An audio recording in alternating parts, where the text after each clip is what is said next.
Bienvenue à Les Affaires Brassicole, votre balado sur l'entrepreneuriat brassicole du Québec, avec Leonardo Calcagno de Baron Mag.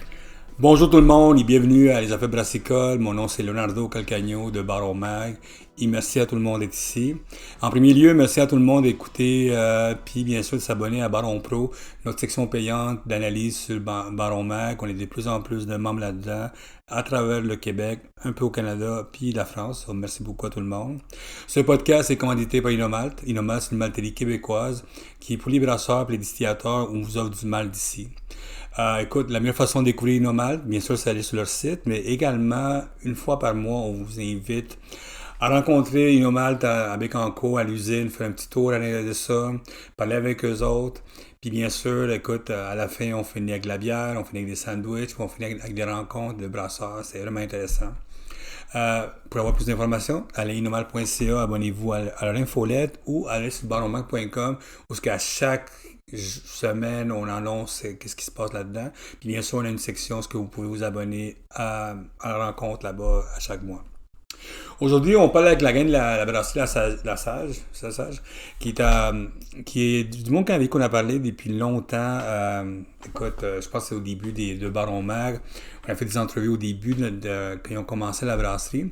Puis nous, on voulait parler avec eux autres pour un retour qu'est-ce qui se passe avec eux autres après toutes ces années-là. Puis écoute, moi ce que je sais, j'ai tout le temps des bons feedbacks d'eux autres. Le monde aime beaucoup ça. Eux autres, ils ont vraiment réussi à mettre en place une communauté dans ce coin-là. Puis bien sûr, faire de plus en plus des shows, de tout ça. On se parle dans notre podcast qu'il est devenu vraiment un lieu de rencontre, de lieu de musical pour les gens du coin. Puis en plus, avec cette stratégie-là de rencontrer du monde pour la bière, mais également la mise en place des futures personnes qui vont boire chez eux. Puis, qu'est-ce que j'aime de Robin, c'est que il est encore très passionné malgré tous les défis qui existent. Il va nous parler de tout ce qui se passe, côté très honnête à l'intérieur de ça, puis bien sûr nous donner un petit peu le cue de ce qui se passe dans l'industrie. Si vous avez des questions après l'entrevue, mon courriel, c'est bien sûr, c'est leonardo@baronmac.com. On laissera l'information à l'arrière où vous pouvez les rencontrer.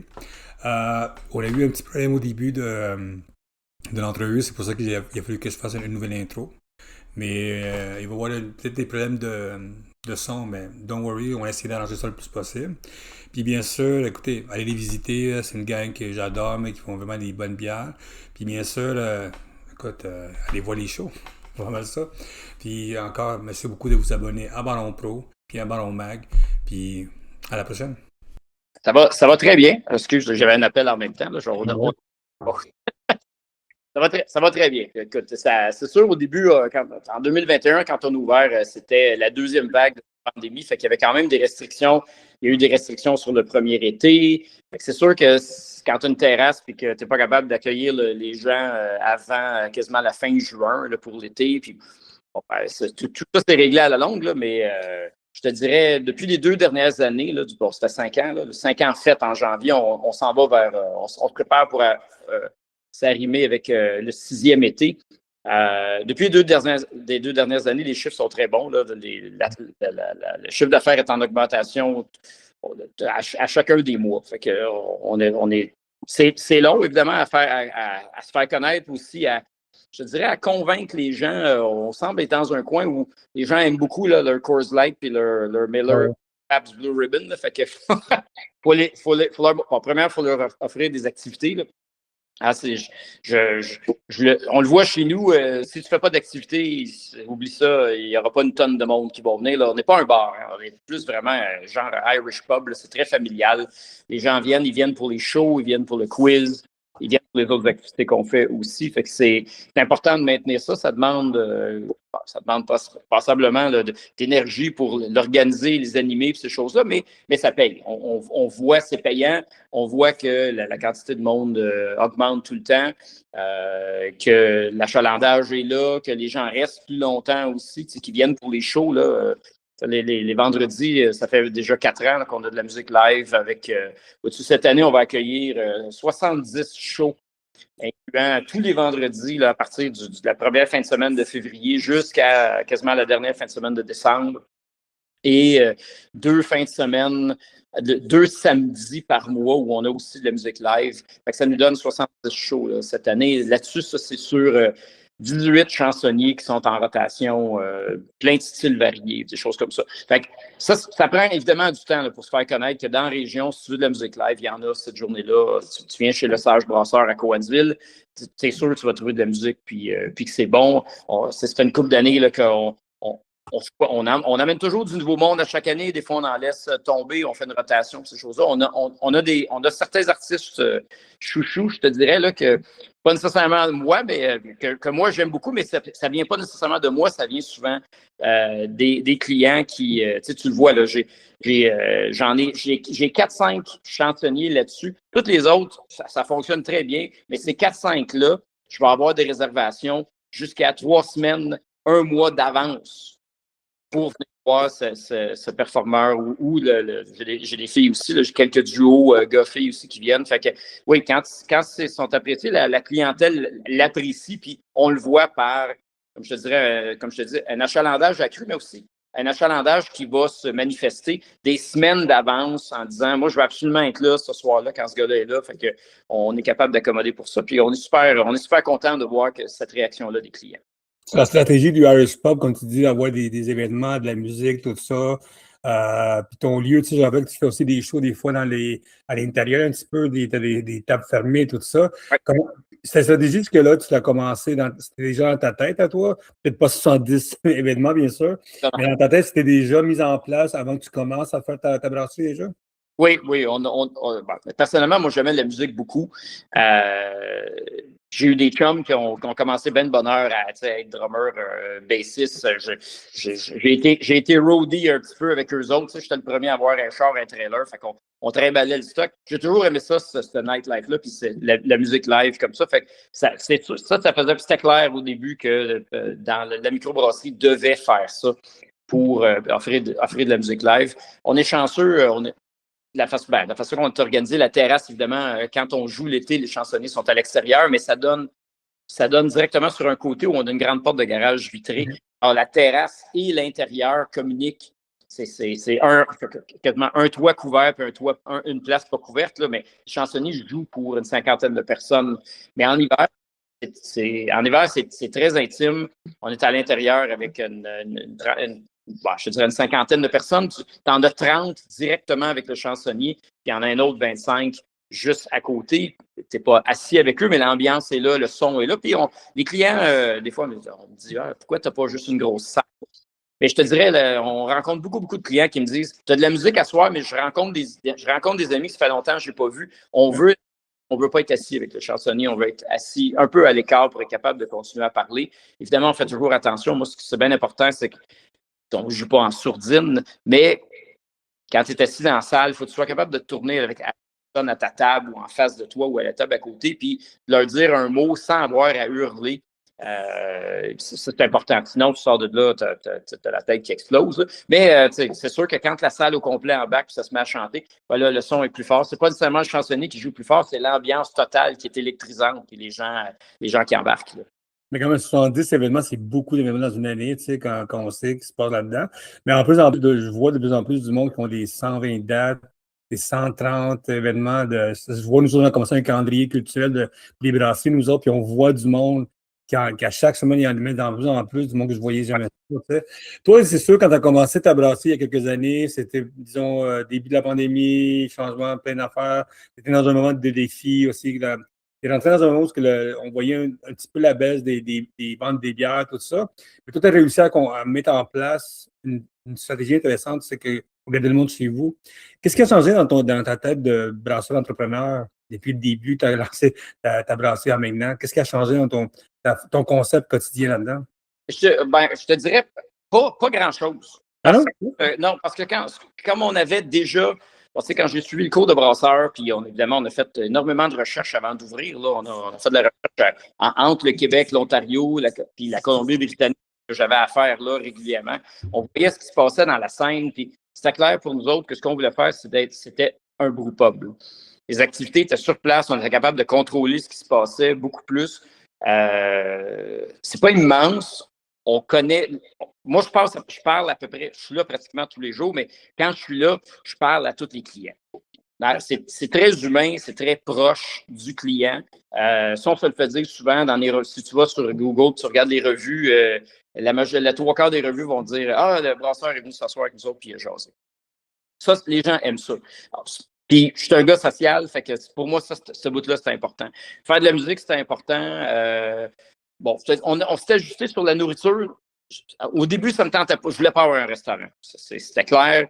Mais force est de constater que si tu veux qu'il reste plus longtemps, ça prenait plus de nourriture. Puis on avait le concept avant, les gens, bon, tu pouvais amener ce que tu voulais de manger de l'extérieur. Il y avait des restos dans Cowansville, des choses comme ça. Mais surprenamment, puis ça, je l'ai entendu souvent de plusieurs clients, les Québécois n'ont pas ça dans la tête. Là.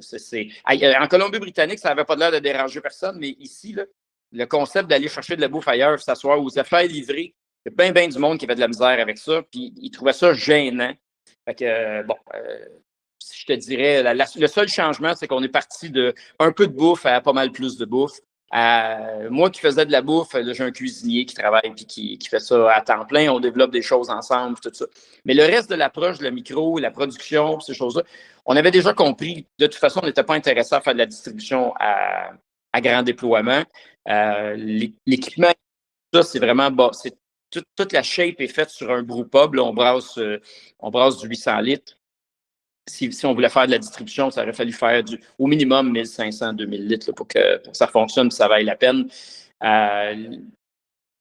C'est un autre game. Là. Et ça, on le savait déjà en partant. Fait que c'est pas comme ça, on s'est dit, il a fallu ralentir.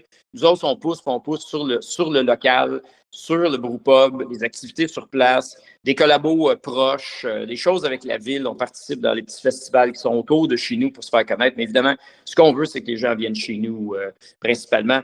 On vend je pense qu'on vend dans 9 places autour de chez nous, une coupe de IGA, là, Sutton, Bromont, Norton, Granby à 1 ou 2 places. Évidemment, Cowansville, l'IGA à côté, là, qui est super local, super accueillant, puis ça fonctionne très bien. On fait des choses avec eux. Là, on vient de commencer à faire une collabo avec le boucher qui est à l'intérieur du IGA. C'est un saucissier.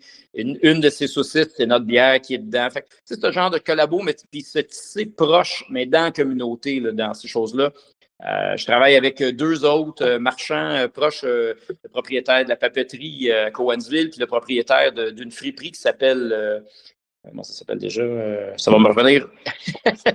Bon, c'est les trois gars ensemble, on organise une vente trottoir qui avait déjà existé il y a très longtemps, puis ça s'est morphé dans plusieurs autres affaires, puis ça faisait plusieurs années que ça n'existait plus. Fait qu'ils m'ont approché, puis là, les 3 ensemble, ça va être notre 3e année cette année où on met en vedette là, tout ce qui se passe dans le village. Ben, c'est une ville, je sais Cowansville, mais quand tu viens dans le centre-ville, ça a plus l'air d'un gros village. Fait la Main, qui est la rue sud, la rue principale de Cowansville, où il y a eu une activité là, pendant une journée complète. Les marchands descendent dans les rues. On a des artisans, on a des artistes aussi, des choses comme ça. Fait on ne veut pas que ce soit une immense affaire, mais on veut que ce soit vraiment, comme je dis, mettre en vedette les gens, sortir, puis que la communauté, qu'il y ait un rassemblement de communauté autour de ça. Fait que ça aussi, ça reste dans nos valeurs de adopte ta ville, travaille fort avec ta ville, pousse sur ta ville, participe dans ta ville, toutes ces choses-là pour que, évidemment, que notre succès à nous autres, ce soit le succès des autres, mais aussi que le succès des autres qui amène des gens dans Cowansville, ben, ça coule sur nous autres aussi. Là. Fait que ça, c'est très mutuel là, pour que ça roule bien dans la ville. La beauté de ta brasserie, comme je disais à beaucoup de monde quand je parle, c'est comme tu as compris depuis le début que la stratégie de vraiment prendre soin de son coin, parce que beaucoup de brasseries, comme tu dis, ils ont voulu grossir trop vite, ils ont une idée en aller de ça, puis ils n'ont jamais mis la stratégie de prendre soin de son background, de son backyard, comme on dit. Puis je pense que ta brasserie a réussi à faire ça, puis en discussion avec beaucoup de monde, il y a même des brasseries maintenant qui sont en train de sortir de leur grosse distribution pour prendre soin de leur coin. Souvent, quand je parle des brasseries, ils me disent que les coûts sont trop hauts. Toi, tu as réussi à avoir que dans 1 heure, tu peux aller promener partout et acheter ta bière de l'année du mois. Puis je crois que le côté marketing en arrière de ça a beaucoup fonctionné. Et le côté de la mise en place dans ça. Toi, comment tu fais pour garder les coûts en arrière de ça? Parce que la beauté de toi, c'est que tu gardes des coûts bas à cause que tu es à côté, tu es proche de chez vous. Tu as 1 heure à 2 heures maximum d'aller-retour, des affaires comme ça. Je sais que tu utilises beaucoup des produits locaux. Comme on sait qu'on utilise le Madinomate, des affaires comme ça. Mais toi, comment tu fais pour garder les coûts assez proches de toi, en dehors du côté proche de ça? Comment tu fonctionnes, toi? Euh, c'est sûr que quand on veut lancer quelque chose de nouveau ou essayer quelque chose de nouveau, on fait pas mal de calculs là-dessus, mais reste quand même que même en étant ouvert depuis 5 ans, on n'est pas vieux. Là, fait que, Ouais. il y a beaucoup d'essais, pas tant d'erreurs que ça, mais beaucoup d'essais puis pour voir, bon, ça marche-tu, ça marche pas. Il y a des activités qu'on a faites que ça fonctionnait pas du tout. Fait que, on les a faites 3-4 fois, puis à un moment donné, tu te dis, bon, OK, la clientèle, c'est pas ça qu'ils aiment. Bon, c'est correct, on scrape ça. On fait d'autres choses. C'est ce qui fait qu'en étant plus petit, peut-être qu'on peut se revirer plus rapidement là-dessus. Quand tu es plus petit, les succès sont bons, mais les succès sont pas aussi gros que quand tu es gros et que ça va bien. Fait que, on joue là-dedans.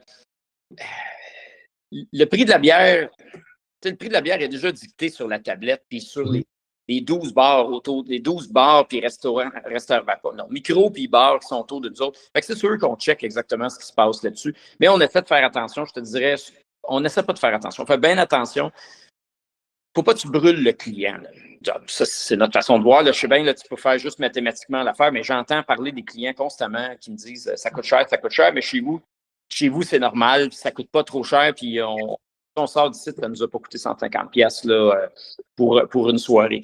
Mais oui, ça demande de faire attention. Il y a certaines affaires qu'on a fait des choix, sur lesquelles on fait des choix, mais je ne te dirais pas qu'on s'arrête de faire des bières fruitées ou d'essayer un épice quelconque ou quelque chose comme ça, parce que ça va coûter un peu trop cher. On fait beaucoup de bières barriquées. Ouais. Quand je te dis beaucoup, on fait beaucoup de sélections. La stout impériale barriquée, on fait des Scotch Ale barriqués. L'année passée, on avait une Rogan Beer, genre de porter allemand barriqué. Qu'est-ce qu'on a aussi? On a travaillé, on a fait de la tripelle en fût d'Armagnac. Là, j'ai une Dubelle en fût d'Armagnac qui va sortir. Fait on aime ça. Oui, ça coûte plus cher. Oui, elle est plus cher à la pompe. Mais autant que les gens c'est surprenant parce qu'autant les gens font des commentaires pour dire ça coûte cher, autant on se fait jamais demander c'est quoi le prix de ta pinte.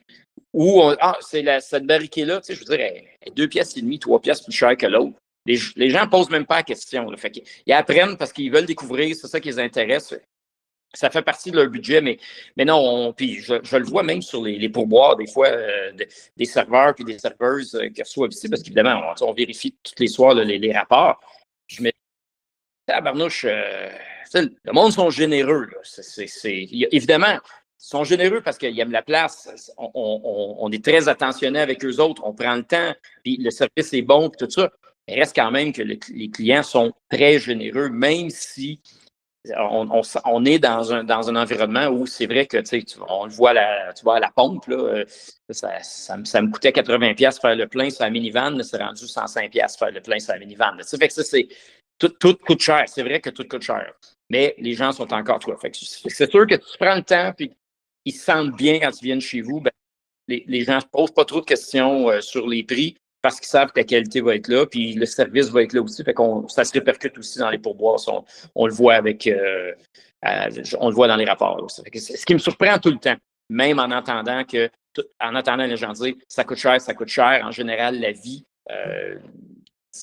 Mais là, on travaille plus à pas finir, mais continuer à se faire découvrir les gens parce que même à Cowansville, après 5 ans, on rencontre quand même du monde qui passe 2 fois par jour en avant de chez nous, matin et soir, puis que ça fait 20 ans qu'ils sont à Cowansville, puis ils n'ont pas pris de temps encore. Mais ils finissent par venir, ils te le disent quand ils viennent. Là, des fois, ils sont même un peu gênés. Là. Le monde a des vies occupées et tout ça, mais une fois qu'ils viennent, normalement, on les revoit après, puis ils aiment bien ça. Mais même le local, tu as beau aller chercher du client loin. Écoute, pour des chansonniers le soir, les clients ne viennent pas bien plus loin que 25 km. Fait que c'est sûr qu'il faut que tu sois très, très connu, proche, parce que c'est pas les gens, le samedi, les gens viennent de la Rive-Sud, ils viennent passer la journée dans le canton de l'Est ou ils viennent passer la fin de semaine. On va les ramasser, ils vont nous retrouver, c'est parfait, il n'y a pas de problème là-dessus. Mais tes activités de soir, nos soirées quiz le jeudi, les chansonniers les vendredis, ben, il faut que ton monde proche, là, en dedans du 25 km, il faut que ces gens-là décident de venir te voir. Là, chez vous, c'est pas les gens de Longueuil ou de Brassard qui vont descendre parce que c'est trop loin pour retourner le soir quand le show est fini. Là. Toi, c'est sûr, tu me parlais des billets barriqués, tout ça. Faut-tu parler un petit peu de quelle sorte de brasserie vous êtes, quelle sorte de brasseur que tu es aussi, toi? C'est quelle sorte de bière tu t'es dit, on va se lancer, tu parles du côté irlandais, tu parles des bières, tu sais, barriquées que j'adore, tout le kit, ça. Et toi, quelle sorte de brasserie vous êtes? Puis, si après tous ces années-là, est-ce qu'il y a eu des changements dans la façon que tu brasses, la façon que tu travailles, tout ça, ou ça a vraiment, t'as déjà une idée de ce que tu voulais déjà au début? On avait déjà pas mal une bonne idée. Écoute, on lit beaucoup, on regarde ce qui se passe sur le marché, mais on ne va pas tellement sur le trend. La IPA, j'en fais. Elles sont excellentes, mais j'en tiens juste une à la fois. Parce que sur les 8 pompes qu'on a, j'aime tellement la variété. J'aime les grosses bières, j'aime les lagers, j'aime que les gens découvrent d'autres choses. On fait des bières avec du seigle, on fait des bières avec des épices, des choses comme ça. Je me disais,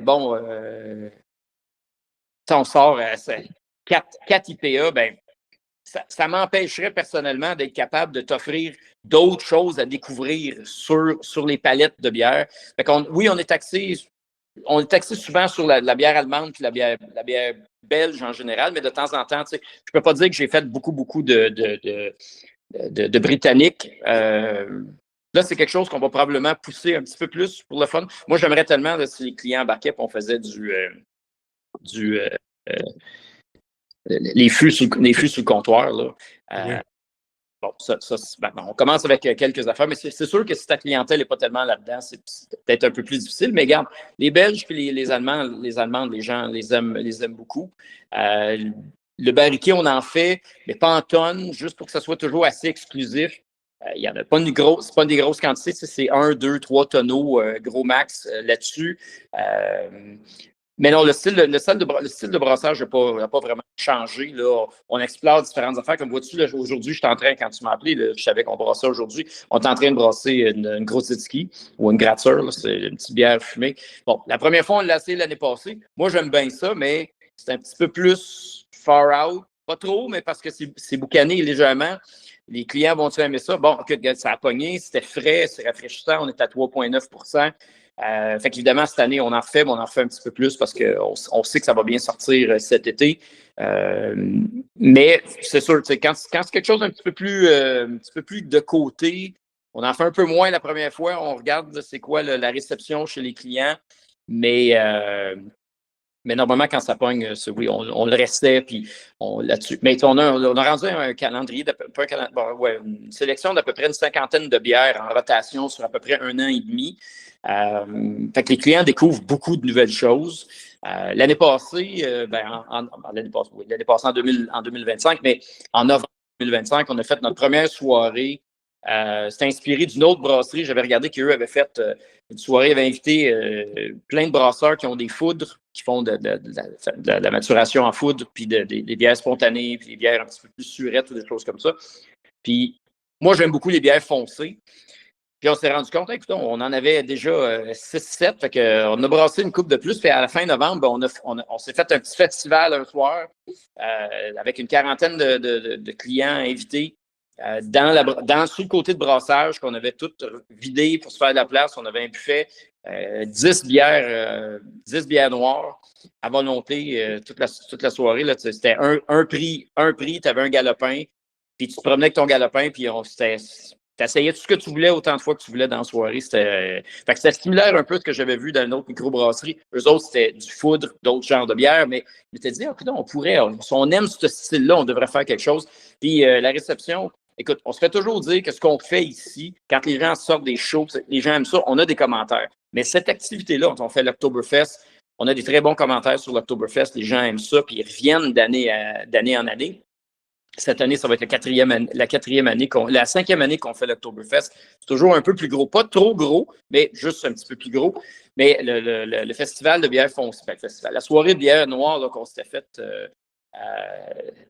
toutes les 40 personnes qui sont venues ce soir-là m'ont ou parlé ou envoyé un courriel, ce qu'on ne voit jamais, pour me dire « Hey, l'année prochaine, fais ça. Moi, c'est sûr, je reviens. » C'était super le fun, puis on a bien aimé ça. Puis c'était concentré sur une idée, un thème. Puis là, tu avais vraiment le temps de jaser. Puis tous ces clients-là ne se connaissaient pas. Là.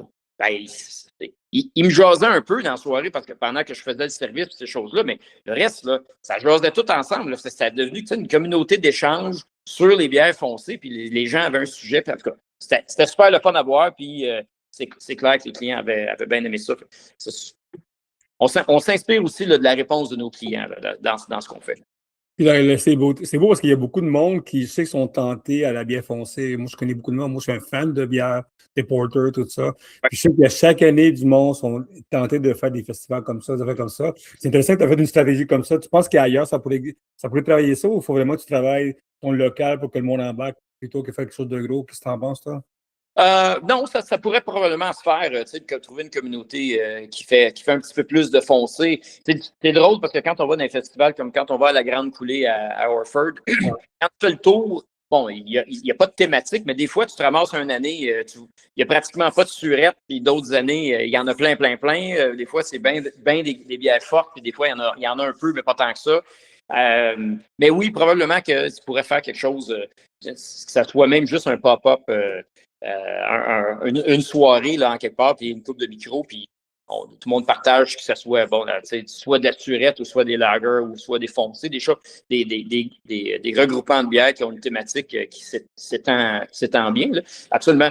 Mais définitivement que local, avec ta propre communauté, les brasseurs, ceux qui font plus brewpub là, avec des communautés qui connaissent un peu plus, ben, tu as déjà une bonne idée de ce que tes clients aiment. Fait que les soirées thématiques, ça fonctionne bien. En tout cas, du moins sur notre côté, les clients apprécient parce qu'on est capable de passer un peu plus de temps avec eux autres aussi.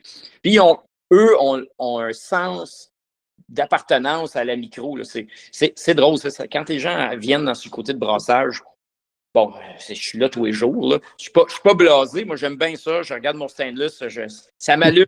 Quand j'éteins une lumière le soir, j'allume mes lumières bleues. On voit ça. J'aime bien ça. Mais les clients, c'est 20 fois ça. Là. Ça les excite quand ils viennent de l'autre bord et on prend quelques minutes avec. Fait que c'est sûr que d'organiser une activité puis de le faire sur le côté de brassage, mais là, tu as l'impression d'être dans l'antre de ce qui se passe puis dans le. Bon, c'est le secret des dieux. Là, j'exagère un peu, mais tu es dans le backstage de comment ça se fait, puis ça allume les clients beaucoup. C'est le fun pour ça. Puis côté brassage, est-ce que tu as changé beaucoup depuis le début? Tu as commencé à brasser. Quand je t'ai connu, tu avais comme 10 bières, je me rappelle quand tu avais connu à peu près. Est-ce que ça a changé un petit peu la façon dont tu travailles, la façon de la technologie, tout ça, la mise en place de nouvelles façons de brasser? Est-ce que tu penses au futur de comment tu vas changer la machinerie, tout ça? Est-ce qu'il y a un changement d'attitude comme brasseur? Je te dirais pas vraiment, non. On a raffiné 2-3 affaires, mais Brewpub, il est vraiment artisanal. Là. Fait que, l'équipement, on y avait déjà pensé pendant des années avant. On l'a monté exactement sur comment on voulait faire. On est content de voir qu'avec ce qu'on fait, il n'y a pas vraiment de limitation là, dans. On peut faire des grosses bières, on peut faire des petites bières. Bon, évidemment, il y a certains ajustements sur le volume. Mais je te dirais, donc, si tu me dirais, Robin, qu'est-ce que tu changerais dans le microbrasserie pour que ça fonctionne mieux? Pas vraiment rien. Là. On est capable de canner. Ça rencontre ce qu'on a besoin de faire. Il y a de la place pour de l'expansion. On n'est pas tassé. Le nombre de fermenteurs fait qu'on est capable de rouler. On est capable de faire des collabos avec d'autres sans s'empêcher de rouler de ce que nous autres, on est capable de faire. À mesure que le volume augmente, on serait capable de brasser un peu plus vite, puis de canner un peu plus vite, puis il y aurait moyen, bon, je passerais moins de temps sur le côté client ou de restaurant, plus de temps dans la brasserie, mais je veux dire, c'est des choses qui s'ajustent. Mais non, le kit lui-même, puis la façon d'approcher puis de brasser, on s'est acheté un nouveau chiller l'année passée là, pour être capable de faire des cold crash mieux. Ça fonctionnait déjà bien, mais là, on savait qu'on arrivait à la limite de la capacité de la petite approche qu'on avait, là, on s'est posé quelque chose qui a de l'allure. Tu pèses sur le piton, c'est fini. Ça marche à 100 000 à l'heure, puis on est super content de ça.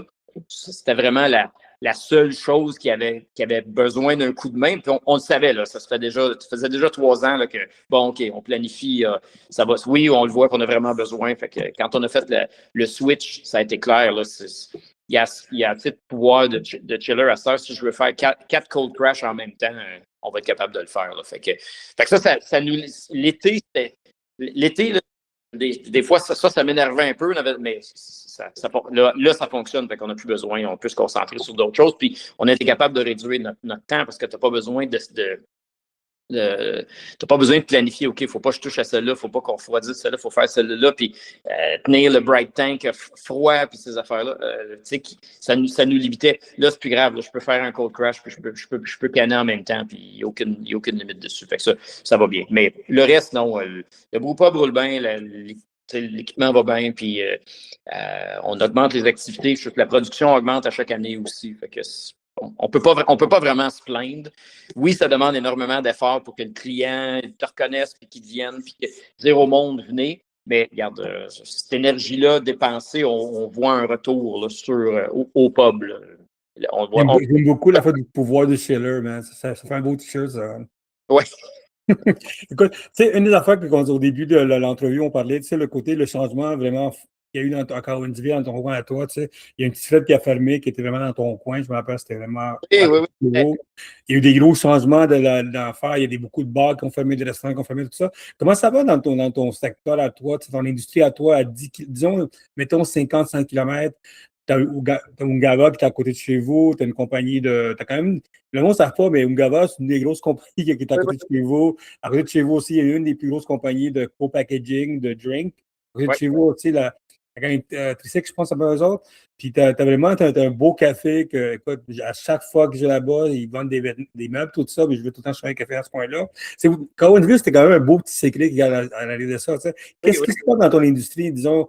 Comment ça va l'industrie brassicole, de la boisson, même de la restauration, en 100 km de chez vous, à peu près? Ben, c'est vrai que dans je regarde les business qui s'installent, il y a toujours du renouveau, puis ça, c'est le fun. On s'implique dans ça. Juste parce que tu parlais de faisais un clin d'œil à Petite Frette.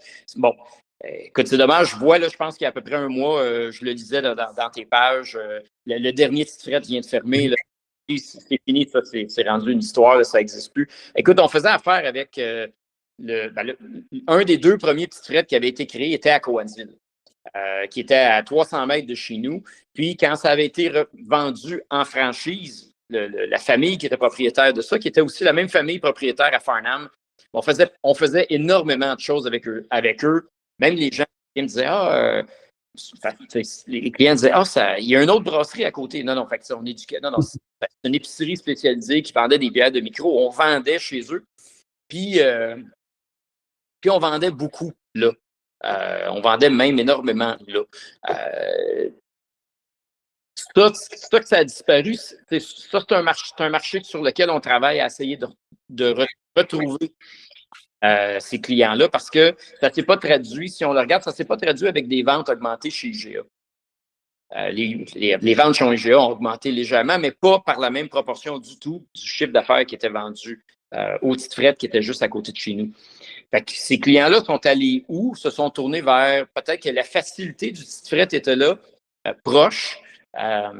Puis, il y avait une clientèle, ça roulait bien. Là, c'est pas que définitivement que cette petite frette-là a fermé, mais c'est pas parce que c'était mal administré. Là. Eux autres, c'était très bien administré, ça roulait super bien leur affaire. Mais c'est sûr que les ventes baissaient, puis il y avait une diminution là-dessus. Les IGA, c'est correct, là, ça fait partie de la business. Il y avait le pied carré, puis quelqu'un s'est réveillé en enlevant 2-3 rangées de Joe Louis, puis en mettant 2-3 bières, puis des fois, à certaines, en s'engageant un consultant, je regarde Grimby, qui l'avait fait, qu'il y avait un consultant sur place, finalement, tu venais d'ouvrir un petit fret à moindre coût dans le IGA. L'infrastructure était déjà là. Fait que c'est sûr que ça n'a pas aidé. Puis les ventes, mais le reste, ça baisse. Si je regarde autour, pas loin de Cowansville, il y a Donham. Donham, tu as le Batera puis Bad Bones qui viennent de s'unir ensemble dans un brewpub. Nous, on va souper à Donham régulièrement. On fait le tour des micros un peu partout. Puis, je te dis, bon, je ne connais pas leur chiffre d'affaires, puis je jase pas avec eux autres tous les jours sur comment la business va, mais ça a l'air de bien aller. C'est sûr que plus loin, 11 comtés qui est fermé, c'est quand même un gros joueur. Autour de là, tu avais un petit peu plus loin, il y avait un autre, je pense le Brasseur Fou, ça aussi, il semblait avoir un peu de misère. C'est sûr que plus tu es loin, moins c'est facile. Plus ça demande beaucoup d'énergie pour attirer les gens chez vous. À Bromont, ils viennent d'ouvrir une nouvelle succursale pour l'abordage. C'est sûr que ça, l'abordage, ça doit bien aller. C'est un bon marché, Bromont. C'est le Bromont et les brasseurs de West Shefford. Et tu vas dans leur pub, la place déborde déjà. Il y avait définitivement une demande là, de plus de monde. Là. Un affaire qui me surprend, par exemple, c'est Granby. Granby, qui est à 20 minutes de chez nous, tu avais Vrouden qui a fermé. Puis il reste le Grimoire. Il y a 75 000 personnes à Granby. On trouve. Il y a quelque chose que je ne comprends pas pourquoi ça fait si longtemps que ça, qu'il n'y a pas eu de plan. Il y a peut-être des projets que je ne connais pas qui s'en viennent, mais je veux dire, dans les 4 dernières années, les 3 dernières années où Vrouden a fermé, il n'y a pas eu de move de personne là, pour faire quelque chose de plus à Granby. Tu as raison, mais je sais qu'il y a même des distilleries qui ont fait une distillerie qui a fermé dans ce coin-là en plus. Oui. Bon, on va savoir, il va savoir le côté peut-être la ville, des affaires comme ça, on va savoir. Ça, là, je n'ai pas fait de recherche là-dessus, mais je veux dire, il y a quand même 75 000 personnes à Granby. Ce n'est pas un petit centre. C'est quand même gros. Là. Fait qu'autour, c'est ça, je te dirais localement, on rencontre Ungava constamment quand on fait des festivals sont à côté de nous autres. Les gens, des fois, ils disent ah, mais tu as la compétition à côté. Mais je dis c'est pas de la compétition. Ils ne vendent pas de bière, puis moi, je ne vends pas de fort. Là. Ça fait chacun. D'ailleurs, même on vend leurs produits chez nous en prêt à boire là, au pub. Là, fait que il n'y a pas de. Je te parlais de communauté tout à l'heure. C'est sûr, il y a moyen de faire des choses puis d'avoir des produits de tout le monde autour sans nécessairement dénaturer ce que tu fais chez vous puis t'intégrer dans ta communauté. Là. Est-ce que toi, tu vois, est-ce que tu as eu déjà la tentation de grossir un petit peu ailleurs, de mettre du monde ensemble? Tu vois de plus en plus, comme tu disais, des brasseurs qui se mettent ensemble, qui ouvrent des succursales ailleurs, tout ça. Est-ce que tu as déjà eu la tentation de faire ça ailleurs? Déjà, disons que peut-être pas tout de suite, dans 2-3 ans, à Granby, il n'y a pas une place comme chez vous. C'est intéressant. Je sais de plus en plus des brasseurs qui se mettent ensemble, qui sont en train de penser à dire le temps d'ouvrir une brasserie ensemble, le temps d'ouvrir, être des compléments. Toi, tu fais déjà ton complément de bière noire, de bière brasiquée. Laisse quelqu'un faire son IPA, tout ça. Puis est-ce que dans 3 ans, c'est une tentation, ça te ferait, toi, c'est ça? C'est drôle que tu poses cette question-là parce qu'on parlait pas d'expansion, mais on parlait exactement de ce concept-là la fin de semaine passée avec des amis pendant qu'on conduisait. Puis je disais, c'est vrai qu'on pourrait se mettre, prendre une coupe de brasserie dans la région qui existe déjà, puis dire, on trouve un pub central, puis la IPA vient de cette place-là, puis lui fait ces 2 bières-là, ces 2 bières-là, ces 2 bières-là, puis tu te ramasses avec un complément d'une douzaine de bières facilement, de micros, là, tu pourrais même brasser sur place pour avoir des petites exclusivités où chacun des brasseurs vient faire quelque chose localement une fois de temps en temps, mais la bière vient de... Tu aurais une représentation, tu aurais le pied dans le marché. Oui, ça serait quelque chose qui serait certainement possible. Écoute, on est quand même à 5 ans, on est quand même en croissance. Je ne suis pas rendu à stabilité d'une dizaine d'années. Puis tu dis, bon, OK, là, si on veut faire un changement de cap ou un réajustement, je roule aussi tout seul. Je n'ai pas 3 partenaires avec moi. Là. Fait que il y a une question de temps. Il y a quand même juste 24 heures d'une journée. Là. À un moment donné, tu ne peux pas être partout là-bas, partout à la même place. Mais non, c'est un concept qui mériterait de s'asseoir puis de regarder ça. Là. Mais oui, puis quand j'en vois, on jase avec d'autres. Quand je vois que 2-3 se mettent ensemble pour faire la distribution, ils s'engagent. Tu t'engages un marchandiseur sur la route qui est vendeur puis qui représente. Fait que, quand le vendeur arrive d'une place, il y a déjà un catalogue de 25-30 bières disponibles. C'est pas juste les 12 bières que tu fais, que tu amènes. Ça coûte cher de faire ça sur la route. Fait que c'est sûr que de s'associer, ça te permet de faire des choses, des grandes choses à moindre coût, là, évidemment. Mais nous autres, on voit beaucoup des compétitions. Nous autres, on s'en vient des entrevues qu'on va faire avec une compagnie à Vancouver. C'est 2 brasseries qui ont ouvert un restaurant ensemble. Le restaurant, c'est le restaurant pour les 3 places. OK. C'est-à-dire qu'il y a 2 brasseries, puis un restaurant, puis le restaurant fait de la bouffe pour tout le monde. Avec ça, puis une cuisine interne, avec la brasserie interne. C'est assez oui. On fait une entrevue avec eux autres dans le ballon pour discuter de comment ça fonctionne, mais on voit de plus en plus avec ça. On avait vu déjà à Minneapolis, des brasseries qui ont fait ça, qui sont ouverts des bars coopératifs ensemble. Ça arrive, je sais que ça existe. Toi, ce que tu vois, là, en disant, tu sais, maintenant que tu es un vieux de la vieille, tu sais, de la microbrasserie, qu'est-ce que tu vois, toi, dans l'industrie en soi, alentour de tout ça? Bien sûr pour ta business, mais aussi pour l'entour de l'industrie québécoise. On se voit souvent à l'MBQ chaque année. On discute de plein d'affaires. Toi, comment tu vois l'industrie changer, toi? Puis qu'est-ce que tu vois dans 5 ans? C'est super difficile, je pense, de dire qu'est-ce qui va se passer dans 5 ans. Définitivement, il y a comme un réajustement, puis des fois, on a de la misère à comprendre pourquoi un ferme plus qu'un autre. Des fois, c'est un choix d'affaires. C'est pas nécessairement parce qu'ils font faillite, c'est juste parce que ça ne roule pas comme ils veulent. Puis ça dépend de l'énergie que tu veux y mettre, ça dépend de bien des affaires. Mais écoute, on représente quand même juste borderline 15% du marché. Fait que c'est sûr qu'il y a un changement. Mais tu sais, je te disais, dans 5 ans, on fait quoi? C'est difficile à dire. Il y a un changement de paradigme, là, on le voit. Ben, quand tu t'assois à la MBQ et on regarde les stats quand c'est présenté, on voit qu'il y a une ligne décroissante continuelle depuis les 20, là, peut-être les 20, 25 dernières années. C'est une ligne droite, droite, droite avec une pente baissante sur la quantité d'alcool qui se boit. Fait que c'est sûr que la population n'est pas en croissance. Les baby boomers, on arrive à la fin là, de cette ligne-là. C'est plus eux autres qui boivent en grande quantité. Là. Les autres générations, après, il y a un ralentissement là-dessus. Cowansville, c'est sûr, on n'est pas une ville avec un cégep et une université. Fait que la majorité de mes clients sont un peu plus âgés. Là. La moyenne d'âge, c'est 35 ans en montant. Là. On n'a pas les 18, 28, là. J'en ai quelques-uns, mais je veux dire, on n'en a pas parce que on n'en a pas pratiquement parce qu'ils sont pas là. Les fins de semaine ne sont pas ici, ils sont à l'école.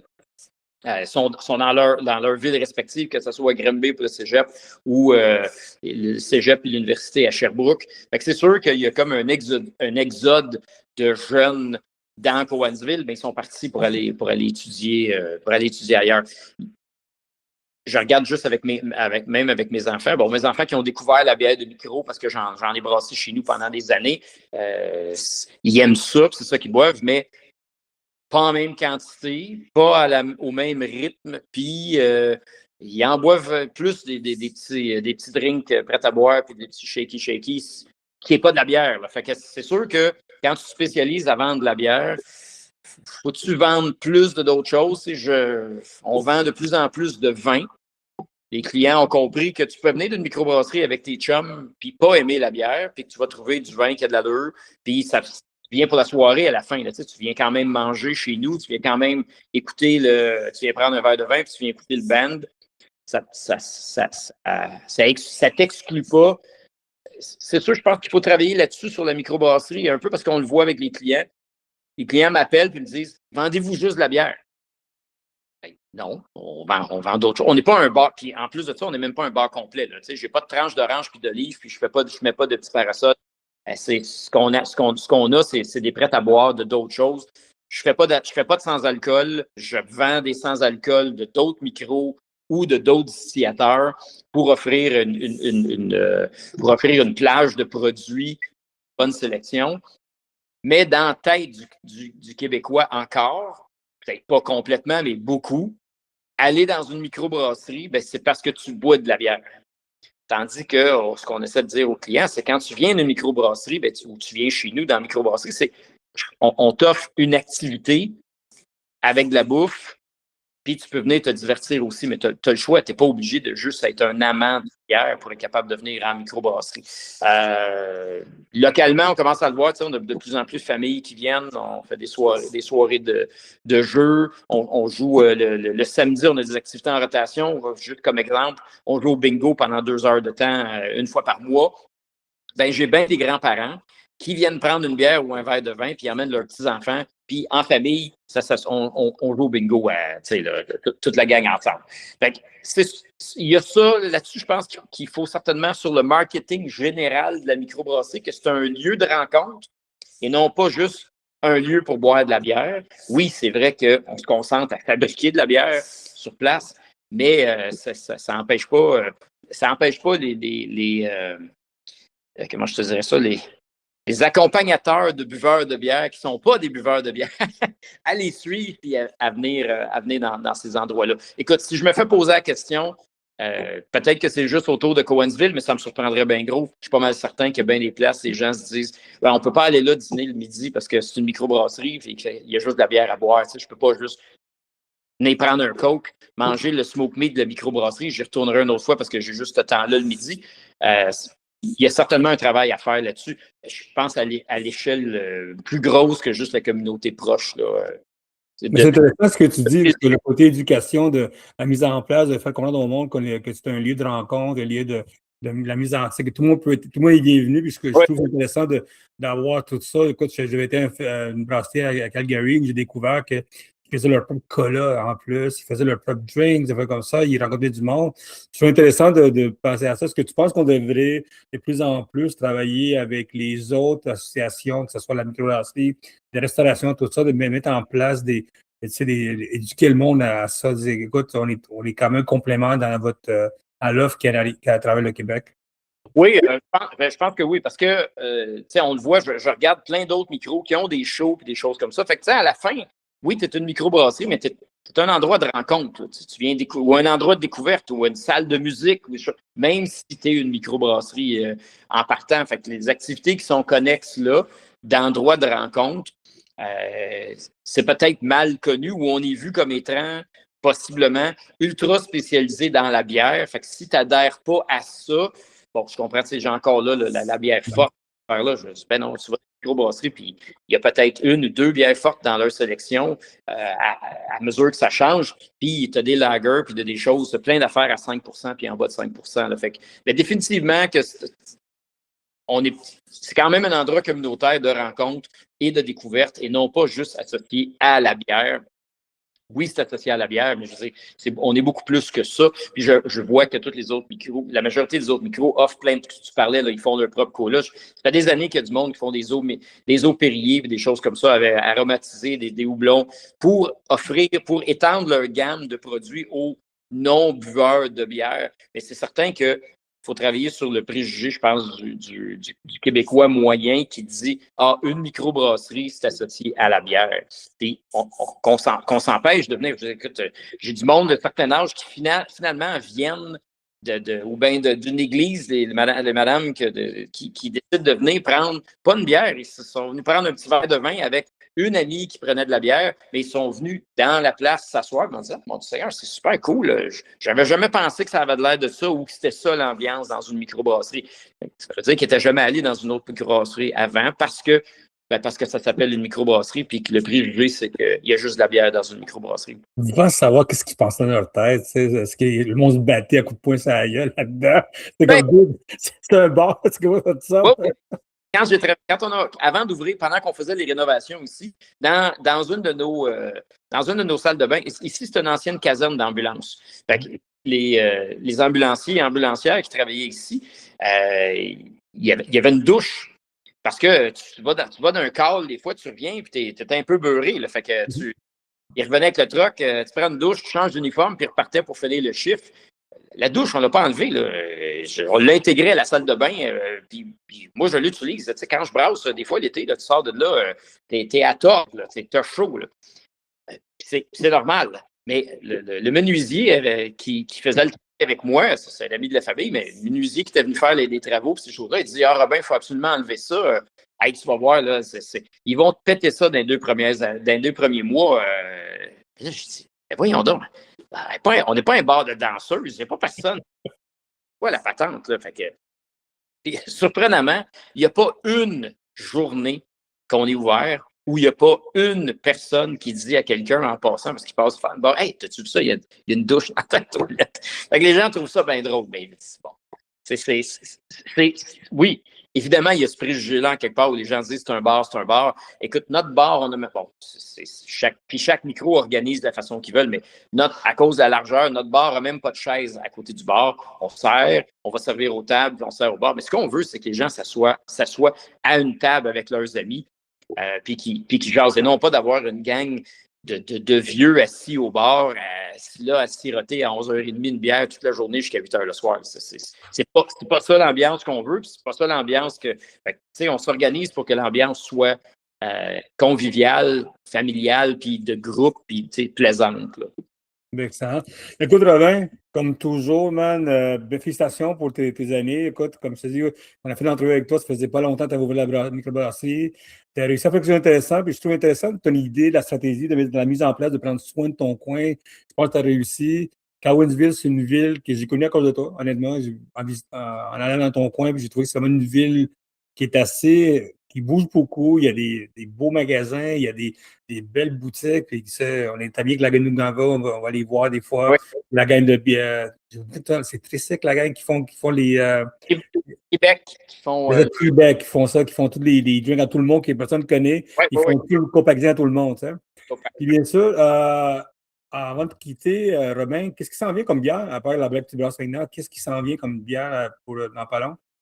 Ben, comme je te disais, on brasse une Odzitski qui va une petite blonde allemande, pas allemande, polonaise, pardon, au blé légèrement fumée. Fait que ça va sortir dans une couple de semaines.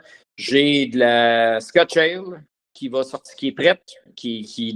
J'attends une fontaine de se vider pour en embarquer dessus. On avait de la Tripel en fût d'Armagnac qui va être changée la semaine prochaine. C'est la Dubel en fût d'Armagnac qui va prendre sa place.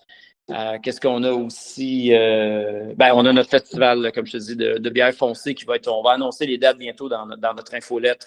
Ça va être un peu plus tard à l'automne. Il y a le Retour-Fest qu'on va faire encore dernière fin de semaine du mois de septembre. On a 2 bands. On a de la musique traditionnelle en Lederhosen, du Pap pendant 2 heures de temps. La bonne bouffe allemande ce soir-là aussi.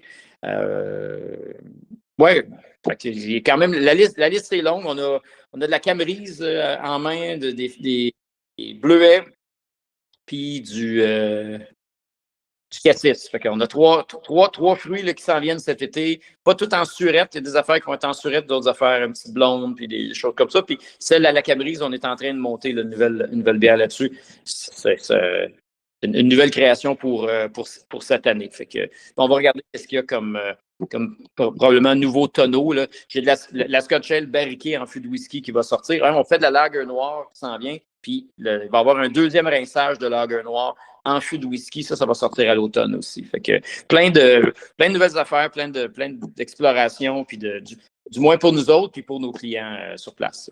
Et bien sûr, abonnez-vous à ton infolette pour savoir ce qui se passe.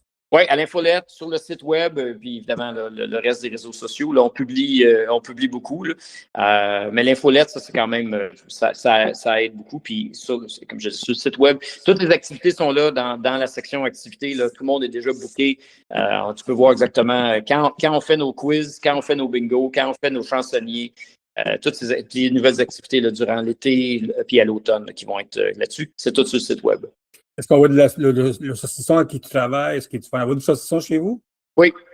OK. Est-ce qu'il y a un nom spécial ou quelque chose de weird qui s'en vient avec ça? Le saucisson, tu veux dire? Non. Non, il n'y a pas comme le sage / quelque chose d'autre.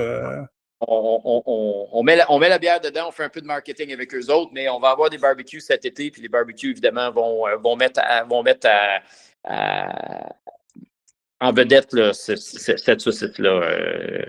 Qu'on fait avec les IGA, ces choses-là, oui. Bien, excellent. Mais écoute, Robin, merci beaucoup pour ton temps. Encore félicitations pour ça. Bien, hâte de te voir cet été qu'on se promène tout le temps dans les coins où on se voit à l'IMBQ, bien sûr. Puis encore, merci pour ton temps. Hein? Merci beaucoup. C'est super plaisant. À la prochaine. Merci beaucoup à tout le monde d'avoir écouté Les Affaires Brassicoles. Bien content d'avoir parlé avec Robin. Ça faisait très longtemps. À chaque fois que je vais dans sa brasserie, je ne l'appelle jamais, puis je le pointe tout le temps en chemin. Je vais essayer de l'appeler la prochaine fois. Bien sûr, ce podcast est commandité par Inomalt. Écoute, vous êtes un brasseur ou un distillateur du Québec. Vous voulez travailler du malt québécois à 100%. Appelez Inomalt, allez sur inomalt.ca et découvrez toute la gamme qui s'en vient, puis la gamme qu'ils ont déjà en plus. Et bien sûr, si vous voulez visiter Inomalt une fois par mois, vous pouvez aller visiter l'usine, aller là-bas. 4 heures à peu près, visiter l'usine, vous allez voir comment le malt est fait, comment on le travaille, tout ça. Puis bien sûr, on finit avec de la bière et des sandwichs. Qu'est-ce que vous voulez de plus que ça? Allez sur Baron Mag ou c'est normal pour découvrir qu'est-ce qui se passe. Bien sûr, si vous avez des questions, Leonardo à Baron Mag. Et bien sûr, il y a d'autres choses qui s'en viennent. On prépare un dossier spécial sur une brasserie qui fête 15 ans. Checker ce qui se passe là-dedans. Merci beaucoup et à la prochaine.